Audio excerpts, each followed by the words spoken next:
నేలమట్టం చేసిండు. Criminal waste, ఇసుక, సిమెంటు, మిగతాయి చట్టంలో ఒకవేళ ఇర్రెగ్యులారిటీ జరిగినా రెగ్యులరైజ్ చేయడానికి చట్టంలో నిబంధన ఉంది. వాళ్ళేం దోపిడీ చేయలే, లేకపోతే వాళ్ళేం దేశద్రోహం చేయలే. వాళ్ళు అమాయకంగా కొనుక్కున్నారు, దాంట్లో కట్టుకున్నారు. ఒకవేళ అనుమతులు లేవనుకోండి, రెగ్యులరైజ్ చేయడానికి you have a certain rules and regulations.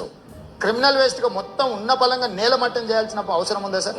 ఇలా గవర్నమెంట్ స్కీమ్స్ అనౌన్స్ చేస్తుంది, మీరు గవర్నమెంట్ ల్యాండ్స్ లో ఉంటే మీరు రెగ్యులరైజ్ చేయించుకోండి. మూసి ఒకప్పుడు మంచినీళ్ళు తాగినటువంటి నది, దాన్ని నాశనం చేసినారు గత పాలకులు. ఇప్పుడు దాన్ని మూసి రివర్ ఫ్రంట్ పెట్టినాం. మూసిలో పిల్లలు బోటింగ్ చేసి షికారు పోయేంత గొప్ప నదిగా దాన్ని తీర్చిదిద్దాలి. ఎందుకంటే ఫ్రాన్స్ లో ఉన్న నది కూడా ముందు చెడగొట్టుకున్నారు, తర్వాత బాగు చేసుకున్నారు. లండన్ లో థేమ్స్ రివర్ కూడా మూసి కన్నా ఘోరంగా మురికి ఉండేది. వాళ్ళు ఒక రోజు మేల్కొని వాళ్ళు కూడా ఇప్పుడు థేమ్స్ రివర్ ను పరిశుభ్రమైన రివర్ గా మార్చుకున్నారు. అందుకోసం మూసి రివర్ ఫ్రంట్ కూడా చేస్తాం. మూసి అని దాని వాడరు, అది ఎవరు చేసే ప్రాజెక్ట్ అయ్యేది కాదు, పీకేది అవుతుందా?